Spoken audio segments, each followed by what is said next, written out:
طرح یاد ہے میں 6ٹھی کلاس میں پڑھتا تھا، عمر کوئی 11-12 سال کی ہوگی، 6ٹھی کلاس میں پڑھتا تھا۔ اس زمانے میں نے اپنے استاد سے آیت پڑھی کہ بھئی مومن کو چاہیے اپنی نگاہیں نیچی رکھے، تو مجھے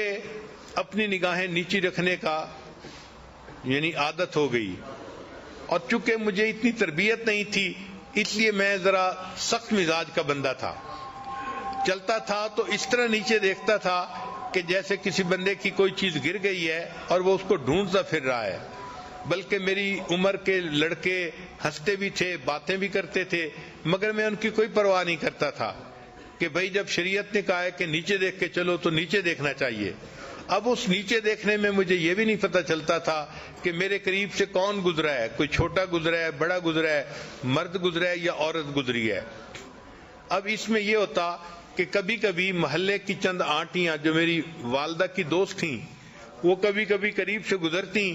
تو مجھے پتہ بھی نہ چلتا کہ وہ قریب سے گزری ہیں یا نہیں، تو وہ میری والدہ کو شکایت لگایا کرتی تھیں کہ آپ کا بیٹا تو ہمیں سلام بھی نہیں کرتا۔ چنانچہ ایک دن میں بیٹھا کتاب پڑھ رہا تھا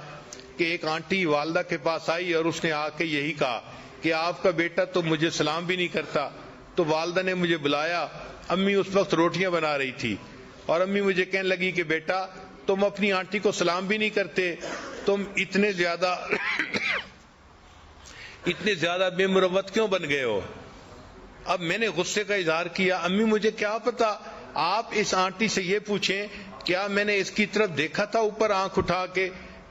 تو آنٹی نے فوراً کہا کہ نہیں اس نے اوپر تو نہیں دیکھا تھا۔ میں نے کہا جب میں نے اوپر دیکھا ہی نہیں تو مجھے یہ بھی نہیں پتا کہ میرے قریب سے کوئی مرد گزرا ہے یا عورت گزری ہے، مجھے پتہ ہی نہیں چلتا تھا، میں تو نیچے زمین پہ دیکھتا تھا۔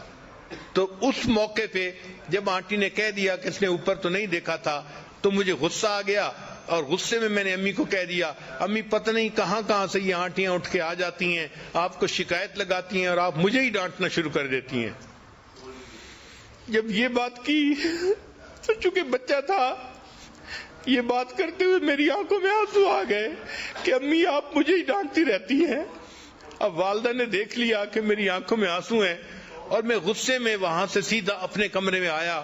اور کمرے میں بیڈ پڑا ہوا تھا اور بیڈ کے اوپر آ کے لیٹ گیا۔ اب آنٹی تو چلی گئی 2-3 منٹ میں، تو والدہ صاحبہ نے اپنے چولہے کی آگ کو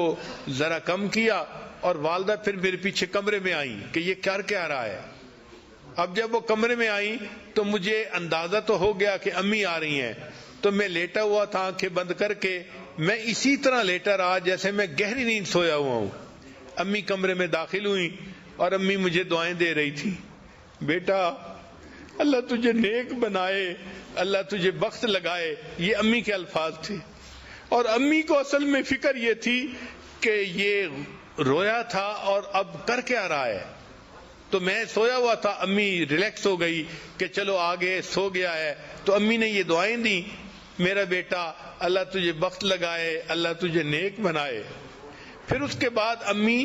پاؤں کی طرف آئیں اور انہوں نے بہت آہستگی کے ساتھ پاؤں کو بوسہ دیا، میں ہلا نہیں،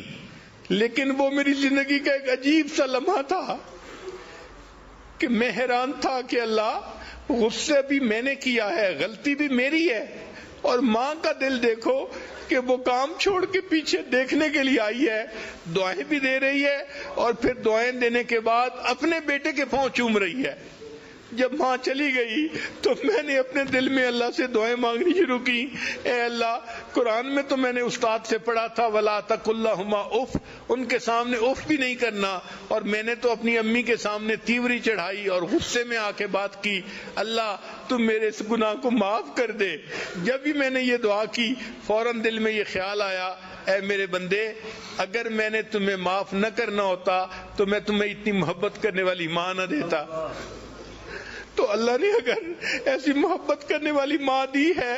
تو اللہ تعالیٰ یقیناً ہمارے گناہوں کو معاف ہی کرنا چاہتے ہیں اور ہمیں اپنی پسندیدہ جگہ جنت عطا فرمانا چاہتے ہیں۔ دعا ہے کہ اللہ تعالیٰ ہمیں اپنی ماں کی قدر کرنے کی توفیق عطا فرمائے، اور جن کی والدہ فوت ہو گئی ان کو چاہیے کہ اس کے لیے بخشش کی دعا کریں، اللہ کے ہاں بلندی درجات کی دعا کریں۔ وآخر دعوانا ان الحمد للہ رب العالمین۔